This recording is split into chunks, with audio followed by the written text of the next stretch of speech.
हाय guys, good evening. So ये I think हम अभी एपिसोड 8 पे है in the business update series in Q4 of FY25।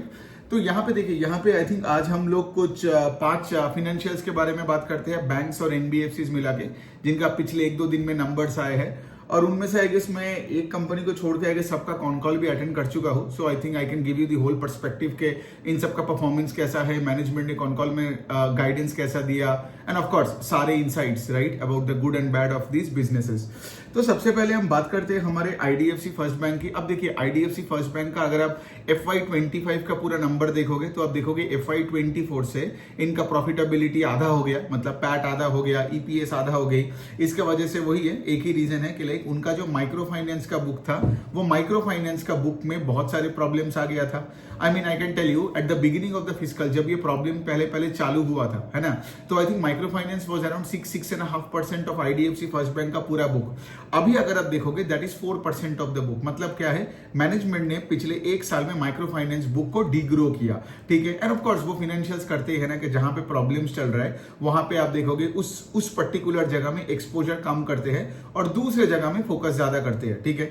आपने देखा होगा इक्विटस भी वही कर रहा है, उज्जीवन भी वही कर रहा है, ठीक है। मतलब मैं Equitas small finance bank, Ujjivan small finance bank की मैं बात कर रहा हूँ। Even I think Utkarsh small finance bank भी वही करने का कोशिश कर रहे हैं। ये जो सारे बहुत से ऐसे फाइनेंशियल इंस्टीट्यूशंस है, पिछले 1-1.5 साल में आपने देखा होगा कि माइक्रो फाइनेंस के प्रॉब्लम के बाद वो लोग क्या कर रहे हैं, अपना माइक्रो फाइनेंस बुक का एक्सपोजर को कम कर रहे हैं और सिक्योर्ड रिटेल में फोकस ज्यादा कर रहे हैं। मतलब जैसे अगर मैं IDFC का बात करूं, राइट, उनका लेट से फॉर एग्जांपल आप देखोगे उनका होम लोन्स हो गए, कार्ड लोन्स हो गया, है ना, फिर उनका होलसेल का बुक है, सो on and so fourth, right, corporate book है and all that.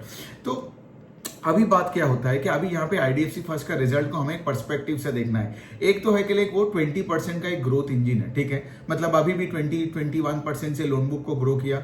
Deposit is growing at a faster pace at 20-24%। That means क्या, डिपॉजिट अगर लोन बुक से ज्यादा रेट से ग्रो करते हैं, मतलब आई कैन मोटा मोटी सी के लाइक ओके, मतलब अगर बहुत एसेट क्वालिटी का प्रॉब्लम नहीं आता है तो उस रेट से लोन बुक को तो तुम ग्रो कर पाओगे। सो 20% का एक इंजन है। अब आपको IDFC का चीज को मतलब एक पॉजिटिव एंड नेगेटिव एंगल से मैं आपको दिखा रहा हूं।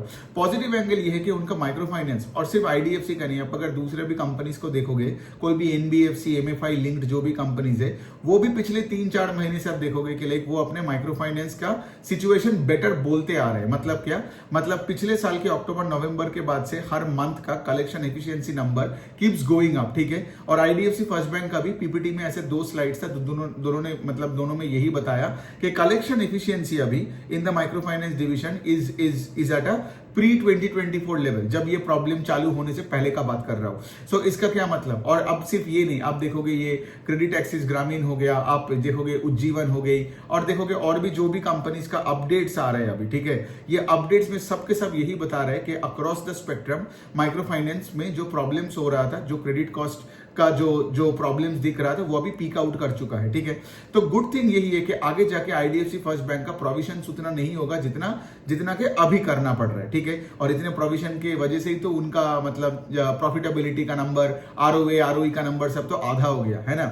लेकिन दूसरे साइड में आपको एक और चीज देखना है कि micro finance is a high yielding segment, right, for any financial then let's say for example any other segment. मतलब माइक्रो फाइनेंस लोन्स देखिए आप 22, 24, 25, इवन कुछ फाइनेंशियल्स तो 30-35% तक का भी पैसा उठाता है। आई am talking about the interest charge on 100 rupees का प्रिंसिपल वर्सेस से home loan, car loan, gold loan, right. वहां तो आप तो इतना तो चार्ज नहीं कर पाओगे ना, और वैसे भी कस्टमर का कोलेटरल अगर आपके पास है तो of course you can not charge that higher, right. So unsecured में भी आप देखोगे micro finance, credit card, personal loan, यहां पे क्या है, यहां पे the yield is very high. तो यहां पे अगर आपका पुश ज्यादा होता है तो आपका ROE का नंबर ऊपर की तरफ जाता है। लेकिन मैंने यहां पे क्या बोला, IDFC का जो नंबर क्या बोला मैंने the beginning of the video, 6% से 4% में आ गया माइक्रो फाइनेंस के एक्सपोजर। सो गोइंग फॉरवर्ड आप देखोगे कि इवन इस क्वार्टर में भी हमने उसका एक इफेक्ट देखा, राइट, कि आई थिंक उनका नेट इंटरेस्ट इनकम का जो ग्रोथ है दैट वाज आई थिंक 16-17% से मच लोअर देन से द लोन बुक का ग्रोथ रेट, राइट। सो इसका क्या मतलब, इसका मतलब आगे जाके ऑपरेटिंग प्रॉफिट का growth can continue to stay less than the loan book का ग्रोथ, बिकॉज यहाँ तो तुम माइक्रो फाइनेंस पे तुम तो एक्सपोजर कम कर दिए और तुम दूसरे जगह पे जहां तुम जा रहे हो, मतलब क्या तुम्हारा जो इंटरेस्ट अर्नड का जो कैटेगरी है ना, सेगमेंट है इन द इनकम स्टेटमेंट में, मतलब रेवेन्यू का जो पहला जो लाइन आइटम आता है ना, इंटरेस्ट अर्नड, उसका पेस ऑफ ग्रोथ घट जाएगा, बिकॉज अभी तुम माइक्रो फाइनेंस पे उतना फोकस नहीं कर रहे हो, अब तुम फोकस कर रहे हो gold loan, car loan and home loans पे। समझ में आ रहा है? सो बेसिकली क्या है, गुड थिंग यही है कि आईडीएफसी फर्स्ट बैंक का मुझे इस कॉन कॉल सुन के और मतलब ये वाला पूरा जो उनका जो पीपीटी पढ़ के मुझे ये लगा कि आई थिंक उनका एसेट क्वालिटी इसके ऊपर और खराब नहीं होगा। अब पता नहीं आगे जाके वो कुछ भी हो सकता है, लेकिन फॉर द टाइम बिंग कुछ ऐसा देख के तो मुझे नहीं लग रहा है कि लाइक, बिकॉज अगर माइक्रो फाइनेंस भी स्टेबलाइज हो रहा है, कलेक्शन एफिशिएंसी अगर 99% में आ गया है,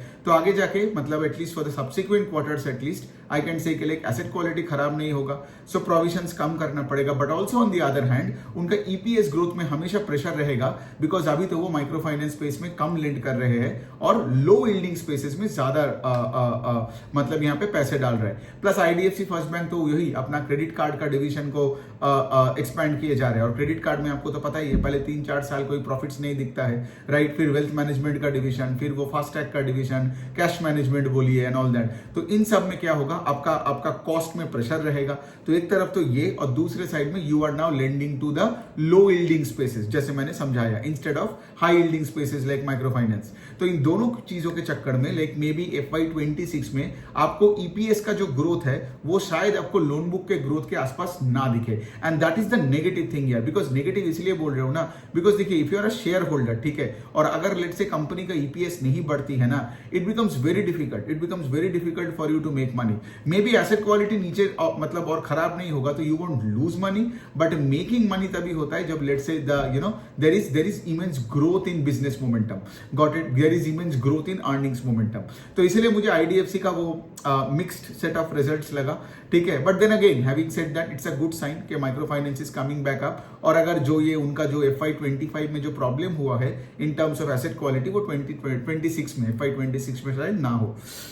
ओके, तो पहला हो गया ये आईडीएफसी फर्स्ट बैंक। दूसरा हम बैंक करते हैं हमारा एसबीएफसी फाइनेंस की, तो एक एमएसएमई लेंडर है, ये बहुत ही कंसिस्टेंट एक एमएसएमई लेंडर है, ठीक है।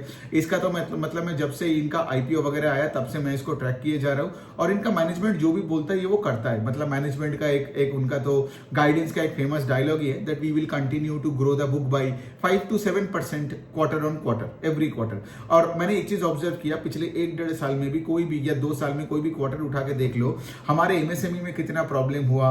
Micro, of course SBFC is an MSME lender, okay, उसका माइक्रो फाइनेंस का कोई डिवीजन नहीं है, लेकिन क्या होता है ना, एसबीएफसी भी तुमको वो 5 लाख और 30 लाख के बीच में टिकट साइज में एमएसएमई कस्टमर्स को ढूंढते हैं ना।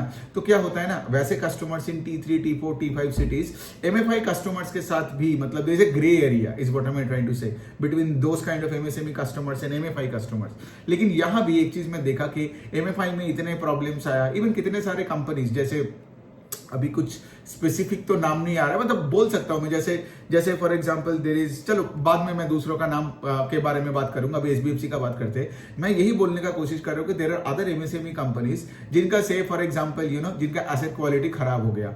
एक नाम अभी याद आया, मनी बॉक्स करके एक कंपनी है जिनका एसेट क्वालिटी बहुत खराब हो गया था लास्ट ईयर, लेकिन एसबीएफसी का कोई प्रॉब्लम नहीं है, right. They just kept on growing at a rate. Of course देखो, कभी उनका वाई लेवल पे लोन बुक ग्रो करता है 35%, इस बार जैसे ग्रो किया 28%, कभी करता है 32%। Of course it's business, right, मतलब सिर्फ एक एक्सेल शीट में बैठ के आप नहीं बोल सकते हो कि 35 से 32 हुआ तो खराब हो गया, है ना।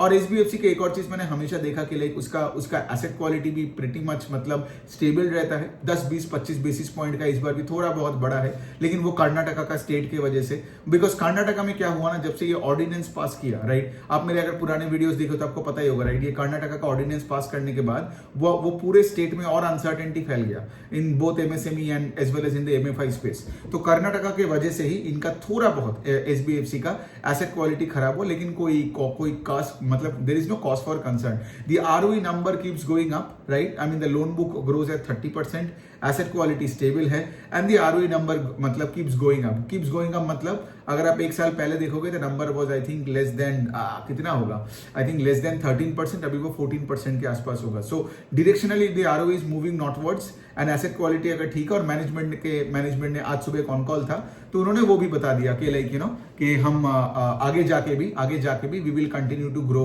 बिटवीन 25-30-35% के आसपास, right, on a YOY basis, ठीक है। तो ये हो गया एसबीएफसी का तो आई गेस और तो कुछ है नहीं। बाय द वे एसबीएफसी का बिजनेस मॉडल मैं आपको थोड़ा बता दूं, एसबीएफसी का 85% of the book is secured MSME lending और बाकी उनका एक गोल्ड लेंडिंग का एक डिवीजन भी है, ठीक है। तो आप इस कंपनी को देख सकते हो, छोटी कंपनी है लेकिन बहुत ही कंसिस्टेंटली परफॉर्म करता है, ठीक है। एंड मतलब कोई कंप्लेंट्स नहीं है, मतलब हाँ कंप्लेन मैं कर ही सकता हूँ कुछ भी चीजों को लेके, लेकिन having said that at a broader picture there is nothing to complain about in SBFC.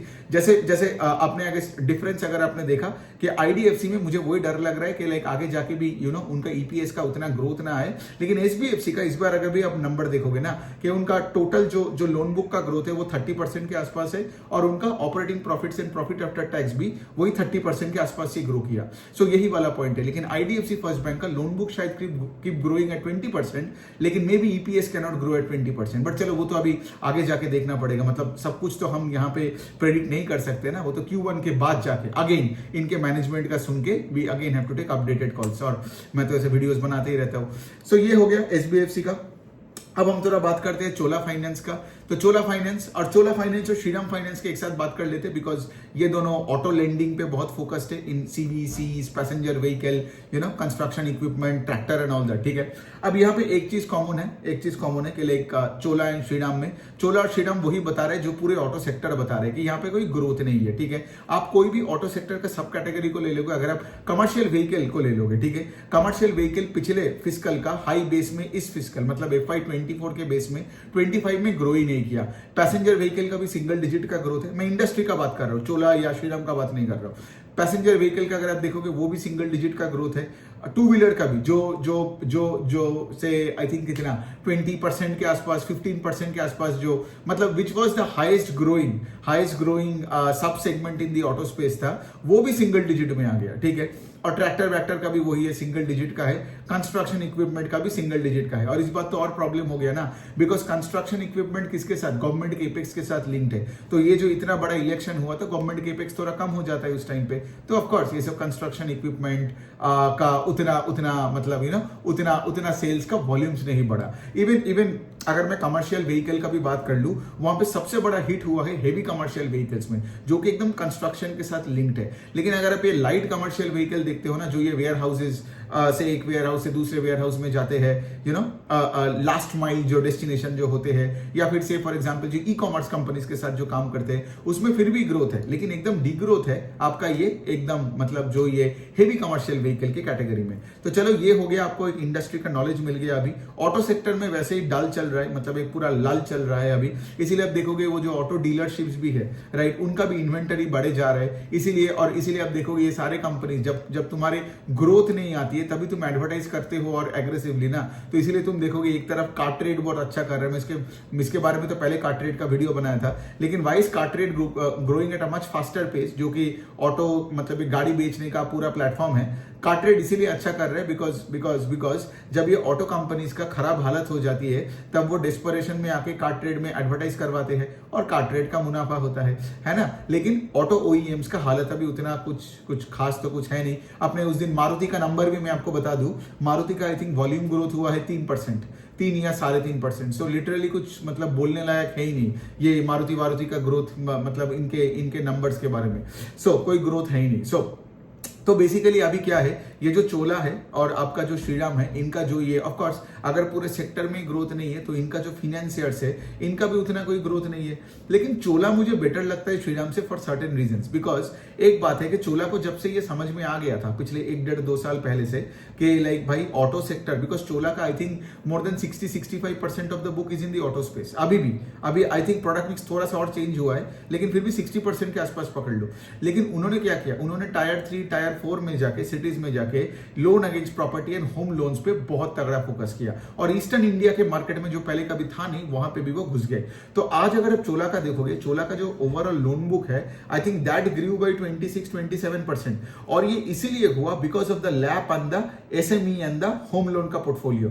Got it? Because ये जो पार्ट है LAP and SME and home loan, they grew AUM by around 35-40% के आसपास, ठीक है। जबकि अगर मैं बताऊं आपका पूरा ये क्या नाम है व्हीकल फाइनेंस का book, that grew AUM by around 20% के आसपास, समझ में आया। इसीलिए ओवरऑल पेस ऑफ ग्रोथ फिर भी 27% हुआ। तो बेसिकली क्या है, चोला का अगर पेस ऑफ सेल्स ग्रोथ अगर बढ़ानी है, पेस ऑफ लोन बुक का ग्रोथ अगर बढ़ानी है in the coming fiscal, the auto sector has to come back up, वरना वही चोला का वही 25-20-30% के रेंज में अब घूमते रहोगे, है ना। गाइडेंस भी वही 20-25% के रेंज में भी रहेगा और वही करता रहेगा। लेकिन अगर ऑटो सेक्टर वापस आता है, स्पेशली कमर्शियल व्हीकल, ठीक है, अगर commercial vehicle, heavy commercial vehicle, light commercial vehicle, मतलब यहां पे अगर ये वापस इनका जो अगर सेल्स मोमेंटम, वॉल्यूम मोमेंटम आती है, तो यहां पे इनको फायदा मिलने वाला है। तो Chola can again like probably like grow at 30% के आसपास, है ना। लेकिन इनका जो पेस ऑफ ग्रोथ है, अगर ऑटो सेक्टर में ये प्रॉब्लम चलते गए, तो चोला का पूरा फोकस बन रहा है कि वो वही लोन अगेंस्ट प्रॉपर्टी, मतलब वो MSME लोन्स हो गया और फिर आपका होम लोन्स वगैरह हो गया, वहां पे बहुत एग्रेसिव है। चोला का वही है now, since as a result के लाइक एक पर्टिकुलर स्पेस चलता नहीं है उतना, है ना। एंड सिंस क्या है ना कि होम लोन बोलो एंड लैब बोलो, राइट, ये सब न्यूइश मतलब सेगमेंट्स है, मतलब होम लोन बोलिए, राइट, ये सब जैसे मैंने बताया ईस्ट इंडिया के मार्केट में आके आप ये जो होम लोन्स वगैरह दे रहे हो, लैब वगैरह दे रहे हो, राइट, तो इसमें क्या होता है, आपका सेटअप कॉस्ट ज्यादा होता है, राइट। और जो आपका एस्टैब्लिश बिजनेस था कमर्शियल व्हीकल, उसमें अगर उस रेट से ग्रो नहीं आ रहा है, तो आपका ROE इफेक्ट होगा, समझ में आ रहा है, बिकॉज यहां भी आपका खर्चा ज्यादा हो रहा है। और जो सेटअप मतलब प्रॉपर जो बिजनेस है तुम्हारा, जो मेन कोर है बिजनेस का, उसमें अगर ग्रोथ नहीं आ रहा है, तो वहां भी तुमको ऑपरेशनल एफिशिएंसी नहीं मिल रहा है। तो चोला का भी आप देखोगे पिछले एक साल में, आई थिंक FY 24 से 25 में द ROE का नंबर है स्लिड डाउनवर्ड्स, ठीक है, तो मार्केट को उतना अच्छा नहीं लगता है। सो ऑफ कोर्स, लेकिन चोला बहुत अच्छी कंपनी है, एसेट क्वालिटी प्रिस्टीन है अक्रॉस द बोर्ड, मतलब देयर इज नो कंप्लेंट, ठीक है। And of course Chola is also playing that whole replacement vehicle का गेम, तो वहां पे इसीलिए उनका वैसे भी जो ग्रोथ आ रहा है, उसका भी प्राइमरी पार्ट आ रहा है आपका रिप्लेसमेंट मार्केट से, in the passenger vehicle and the commercial vehicle segment. तो अच्छी कंपनी है चोला, लेकिन वही वाला पॉइंट है, I want the ROE to start going up, ठीक है, not going downwards, and the auto sector to come back up, because that will give that necessary tailwind to Chola to grow at a faster pace.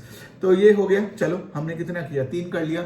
Shriram कर लेते हैं। तो Shriram finance का numbers actually मुझे उतना अच्छा नहीं लगा, बिकॉज एक तो Shriram cannot grow at a fast pace, ठीक है। श्रीराम वैसे भी हमेशा 15-20% के रेंज से ग्रो करने का वाला ही कंपनी है in terms of growing the loan book, ठीक है। इस बार भी उन्होंने 17-16% से लोन बुक को ग्रो किया। दूसरा जो साइड है, दूसरा साइड में यही है कि लाइक श्रीराम का अगर आप देखोगे EPS में उतना ग्रोथ नहीं आता है, मतलब उनका अगर आप प्रॉफिट बिफोर टैक्स का नंबर देखोगे या EPS का देखोगे, उसमें YOY level in Q4 over Q4 या FY 25 और 24 में हार्डली उतना कुछ ग्रोथ है। इवन उनका ऑपरेटिंग प्रॉफिट का जो ग्रोथ है, वो भी वही 13-12-14% के रेंज में है। सो बेसिकली मैं ये बोलने का कोशिश कर रहा हूं कि लाइक जब आप देख सकते हो कि फिनेंशियल, मतलब यही वीडियो में सोचो ना, मैंने SBFC का बात किया जिनका 30% का इंजन है और गाइडेंस भी कुछ वैसा है। चोला नॉर्थ ऑफ 25% का एक इंजन है। फिर अब देखोगे IDFC फर्स्ट बैंक एक 20% का एक इंजन है, ठीक है। और इसके बाद मैं एक और कंपनी कवर करूंगा DCB बैंक, वो भी 20-25% से ग्रो करने लग गया है। सो मेरा पॉइंट है के लिए फिर मैं श्रीराम क्यों लूं, ठीक है। देन अगेन कोई रिकमेंडेशन नहीं है। और श्रीराम का स्टॉक सस्ता दिखने का एक और रीजन ये भी है कि because Shriram is like an old company, ठीक है। ऑल्दो श्रीराम का एक MSME डिवीजन है, 2 व्हीलर्स में उन्होंने मतलब फोकस कर रहे हैं, SME में फोकस कर रहे हैं, लेकिन श्रीराम आज भी प्राइमरीली एक कमर्शियल व्हीकल और पैसेंजर व्हीकल का कंपनी है। आई थिंक कमर्शियल व्हीकल और पैसेंजर व्हीकल मिला के उनका कुछ 70% के आसपास का बुक होता है। एंड आपको तो पता ही, राइट। और ऑफकोर्स ये पूरा चीज श्रीराम का भी पूरा फॉल्ट नहीं है, बिकॉज ऑफ द फैक्ट के लाइक अभी वही कमर्शियल व्हीकल स्पेस में कुछ तो ग्रोथ है ही नहीं। मैंने आपको तो इंडस्ट्री का डेटा भी बता दिया, ग्रोथ रेट भी बता दिया, कुछ हो नहीं रहा है। तो इसीलिए क्या है, इसीलिए आप देखोगे कि लाइक यहाँ पे श्रीराम फाइनेंस में वैसा कोई ग्रोथ नहीं है। लेकिन फिर भी आप देखोगे चोला का भी एक large part of the book is in auto and CV, Shriram का भी ऑटो एंड CV, लेकिन Chola is growing at a much faster pace than Shriram, making Chola better bet. अब वही वाला पॉइंट है ना, since it is growing at a faster pace, Chola का valuation आपको श्रीराम से ज्यादा दिखेगा। तो लोग आके यही बोलते हैं ना कि सर वैल्यूएशंस का देखो, ये करो, मतलब वही है ना, if you grow at a slower pace than your peers, ठीक है, then you will be available at a slower price to book than your peers, right. That's how it is, because जिसका पेस ऑफ ग्रोथ ज्यादा है उस stock के पीछे demand भी ज्यादा आएगा, राइट। कौन जाएगा 10-15% के इंजन के पीछे जब लेट से एक कंपनी 25-30% से ग्रो कर पा रहा है। सो ये मार्केट का रूल है across any company, across any sectors. So Shriram का तो एसेट क्वालिटी का कोई प्रॉब्लम नहीं है, लेकिन एक बात श्रीराम का एक और चीज है जो मुझे उतना अच्छा नहीं लगा कि उनका जब मैंने पहले देखा कि लाइक ओके फाइन, तुम्हारा जीएनपीए का नंबर, एनएनपीए का नंबर अच्छा होते जा रहा है, but they did a technical write of. ठीक है, टेक्निकल राइट ऑफ वो होता है, राइट ऑफ और टेक्निकल राइट ऑफ में क्या डिफरेंस होता है? राइट ऑफ मतलब तुमको पता है कि तुमने कुछ पैसा दिए हो मतलब बाजार में, और वो पैसा 100% गारंटी के साथ तुम बोल सकते हो कि भाई वो डूब गया, लेट से वो बोरोवर भाग गया, ठीक है, तो तुम उसको राइट ऑफ कर देते हो। ठीक है, राइट ऑफ मतलब वो बैड लोन्स को तुम प्रोवाइड करके, provision is an expense on the income statement, तो ऑफकोर्स तुम्हारे इनकम स्टेटमेंट में हिट होता है, लेकिन तुम उसको प्रोवाइड करके तुम उसको निकाल देते हो। ठीक है, लेकिन टेक्निकल राइट ऑफ का मतलब ये होता है कि तुम उसका रिकवरी में तुम काम किए जा रहे हो। Got it? तो इसलिए you call it as a technical write off, मतलब तुमने राइट ऑफ तो कर दिया बट बाद मतलब, लेकिन तुम अपना, तुम्हारा बंदा या कोई थर्ड पार्टी होगा जो आज भी वो पैसे को रिकवरी करने के लिए वो उसके पीछे काम कर रहा है। So that's the difference between a right of and a technical write of. आपको अगर ये फाइनेंशियल्स पूरा सीखना है, जानना है सिंपल तरीके से, राइट, तो मेरा वो फाइनेंशियल सेक्टर का वर्कशॉप ले लो, मैं उसका रजिस्ट्रेशन डिटेल्स डाल दूंगा। तो वही वाला पॉइंट है, अगर एक वर्कशॉप देखने से मतलब 15-17 घंटे आपको एक साथ सिर्फ बैठ के सिर्फ फोकस करके देखना है, और फिर आप मेरे जैसा क्या, मेरे से भी बेटर कोई भी कंपनी को एनालाइज कर पाओगे, पोर्टफोलियो बिल्ड कर पाओगे, और दुनिया में कोई भी फाइनेंशियल्स के कोई टर्मिनोलॉजी, कोई जार्गन या कोई इंसान आके आपको डरा नहीं पाएगा। ठीक है, बहुत ही सिंपल तरीके से मैंने उसको बनाया, एकदम कॉमन सेंस के साथ, राइट, और टेक्निकलिटीज उतना कुछ है नहीं, और फिर आपको समझ में आएगा कि ये खेल कॉमन सेंस का खेल है। देखो जैसे मैंने ये जो पूरा जो वीडियो बना रहा हूँ, ठीक है, इस वीडियो में देखो मैं कैसे करके बात कर रहा हूँ। I am talking about growth parameters, asset quality, ROE, guidance, right. So यही पैरामीटर्स आपके दिमाग में मेंटल फ्रेमवर्क की तरफ होनी चाहिए। So when you track a business ना, यू वुड नो कि भाई एग्जैक्टली देखनी क्या है और एग्जैक्टली क्या सवाल पूछनी है। Got it? तो उसी तरीके से ये वर्कशॉप बनाया है, उसका रजिस्ट्रेशन लिंक डाल दिया है, उसको लेके देख लो और उसके अपना स्किल सेट बना लो।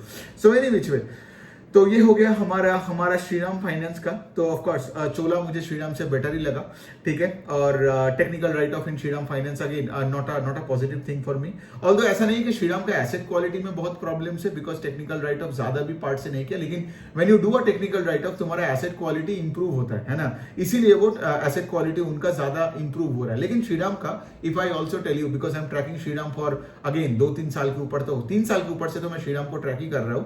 आई कैन से कि लाइक उनका asset quality has been very very stable in the last 4 to 7-8 quarters. ठीक है, तो ऐसा कुछ खास कुछ प्रॉब्लम है नहीं, लेकिन ये technical write of is bit of a dampener for me.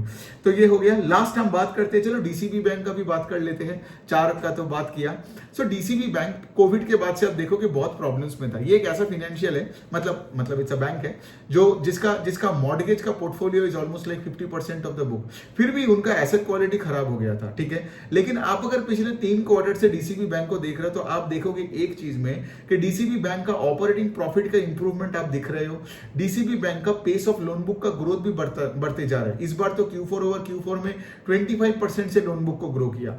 And उसके साथ साथ आप ये भी देखोगे उनका जो निम्स, मतलब उनका तो मार्जिन का कॉम्प्रेशन हुए जा रहा था ना, वो मार्जिन का कॉम्प्रेशन भी अभी धीरे धीरे स्टेबल हो रहा है। आई थिंक वो 3.5% का निम से वो तो 3 के नीचे आ गया था, लेकिन पिछले अगर आप Q4 और Q3 को देखोगे दे आर प्रेटी स्टेबल। तो और मैनेजमेंट कॉन कॉल में दे साउंडेड प्रीटी कॉन्फिडेंट कि हम अपना प्रोडक्ट मिक्स को चेंज करेंगे। प्रोडक्ट मिक्स मतलब like they will be going more into से एमएसएमई लोन्स और loan against property than home loans, क्योंकि वहां पे आपका यील्ड ज्यादा होगा। और मैनेजमेंट का कहना है कि अगर हम ये प्रोडक्ट मिक्स को थोड़ा चेंज करेंगे, बिकॉज आई थिंक एमएसएमई का पोर्टफोलियो इज डीसीबी बैंक का कितना होगा, 7-8-10% के रेंज में होगा, तो वहां पे एमएसएमई का पार्ट बढ़ेगा in the portfolio. Home loan का पार्ट शायद उस रेट से ना बढ़े, तो इससे क्या होगा, यील्ड बढ़ेगा, और अगर एसेट क्वालिटी ठीक हुआ तो आपका निम्स बढ़ेगा, और अगर निम्स बढ़ा तो आपका आरओई सब कुछ बढ़ेगा। तो ये अच्छी बात है डीसीबी बैंक के लिए। लेकिन मैं यही बोलने का कोशिश कर रहा हूं कि बैंक का asset quality is improving, bank का pace of loan book has gone up, और बैंक का डिपॉजिट का ग्रोथ भी अराउंड 22% से है। सो इट्स नॉट के लाइक इस बैंक को डिपॉजिट मिल नहीं रहा है and so on and so forth. और आगे जाके तो रेट कट और आएगा, राइट। तो अगर रेट कट और आएगा तो वहां भी तुम्हारा कॉस्ट ऑफ बोरोइंग में भी तुमको एक फायदा मिलने वाला है ना। तो ये जो सारे चीज है, इससे मुझे लगता है कि जो हम बोलते हैं ना कि लाइक आरओए का नंबर 1% का ऊपर होनी चाहिए, right? Because for any good bank I can tell you the ROA का number has to be at least 1%, ठीक है? मतलब कोई रूल नहीं है, बट जनरली मैंने देखा है। सो डीसीबी बैंक का मैनेजमेंट को जब ये सवाल पूछा गया तो दे साउंडेड फेयरली कॉन्फिडेंट के like okay we can reach that target of 1%, ठीक है? एंड ऑफ कोर्स उन्होंने 3 4 5 ये जो मैंने रीजन अभी बताया, ये मैनेजमेंट का ही बोला था कॉन कॉल में। सो द पॉइंट इज के लाइक ये स्टॉक अभी भी बुक वैल्यू के नीचे है, तो may be the deal is good. I mean again कोई रिकमेंडेशन है नहीं, ठीक है? बिकॉज द पॉइंट इज के लिए मार्केट देखता है कहां पे इंप्रूवमेंट है, ठीक है? मार्केट ये नहीं देख रहा है कि तुम्हारे करंट आरओए का नंबर क्या है। Got it? जैसे मैंने आईडीएफसी में बताया कि आईडीएफसी में जो भी हुआ FY25 में, आप दिमाग में उसको लेके बैठ नहीं सकते हो। आपको ये देखना पड़ेगा कि FY26 का एसेट क्वालिटी कैसे होगा। And I think you can very well, because वो माइक्रो फाइनेंस वाला बात बोल के मैंने आपको यही समझा दिया कि FY26 में उनका asset quality will be better than FY25 का, है ना? तो इससे क्या होगा, उनका balance sheet get stronger in FY26 than 25। So any which way, so DCB bank का यही है। डीसीबी बैंक का तो मुझे अच्छा ही लगा, इवन कॉन कॉल में भी कोई पर्टिकुलर प्रॉब्लम नहीं था। वही चीज हमें देखना पड़ेगा कि आगे जाके कि डीसीबी बैंक का ये नेट इंटरेस्ट मार्जिन जो मतलब 3.5 से 3% का हो गया था, और ये जो राइजिंग कॉस्ट ऑफ बोरोइंग था ना, ये जो इतना सारा रेट हाइक हो गया एंड ऑल दैट, उससे डीसीबी बैंक का मार्जिन स्क्वीज्ड हो गया था। Now I want the NIMs to go north of 3% and touch 3.5%, और इससे क्या होगा ना, तुम्हारे operating profit should actually grow at a pace at which the loan book is growing। तो ऑपरेटिंग प्रॉफिट्स आज डीसीबी बैंक का कितना होगा, 10-15% के रेंज से ग्रो कर रहा है, जबकि लोन बुक ऑलमोस्ट 25% से ग्रो किया। सो इसका मतलब क्या, लोन बुक ग्रो कर रहा है, लेकिन अगर ऑपरेटिंग प्रॉफिट तुम्हारा उस रेट से नहीं ग्रो कर रहा है, ईपीएस तुम्हारा उस रेट से नहीं ग्रो कर रहा है, मतलब शेयर होल्डर को ज्यादा बेनिफिट नहीं मिलने वाला है। सो ये शेयर आप देखोगे कि like the best case scenario वही है कि सामने के 2-3 क्वार्टर में they get the NIMS up, and probably a year down the line they can grow say operating profits at a pace at which they are growing the loan book, say 20% plus से, ठीक है? So that becomes great, और उस time पे आप देखोगे वो stock late से फिर तो चलो उस पूरा जर्नी में बढ़ के वो एटलीस्ट वो 1 टाइम्स to 1.5 टाइम्स बुक के ऊपर तो चली जा सकता है। तो वही है, हमें ट्रैक करना पड़ेगा, हमें देखना पड़ेगा, राइट? मतलब लेकिन द पॉइंट इज के लिए डीसीबी बैंक का ये नंबर देख के तो अच्छा ही लगा, मैनेजमेंट का कॉन कॉल सुन के भी मुझे अच्छा लगा कि शायद मतलब अभी आगे जाके things can get better, and of course वो 1% का आरओए का नंबर को भी क्रॉस करनी है। सो ये हो गया, चलिए ये 5 तक ही रखते हैं, बहुत तो डिस्कशंस हो गए, ऑलमोस्ट 27 मिनट्स का है। चलिए आई होप आपको वैल्यू मिला। वो फाइनेंशियल सेक्टर का वर्कशॉप का रजिस्ट्रेशन डिटेल्स में डाल ही दूंगा ये वीडियो के बाद। ट्विटर में देख रहे हो तो कमेंट सेक्शन में डाल दूंगा, और अगर आप यूट्यूब में देख रहे हो तो वहां भी कमेंट सेक्शन मतलब जो पहला जो है वहां पे मैं डाल देता हूँ। सो ऑफ कोर्स, और अगर आपका कोई वर्कशॉप देखने के बाद कोई डाउट वगैरह होता है तो आप मुझे ट्विटर में डीएम कर सकते हो, यूट्यूब में कमेंट सेक्शन में भी पूछ सकते हो। एक रिक्वेस्ट है कि सारे डाउट्स इकट्ठा करके लाना वर्कशॉप देखने के बाद, ताकि I can take all those questions and respond to you. Okay, on that note, thank you so much.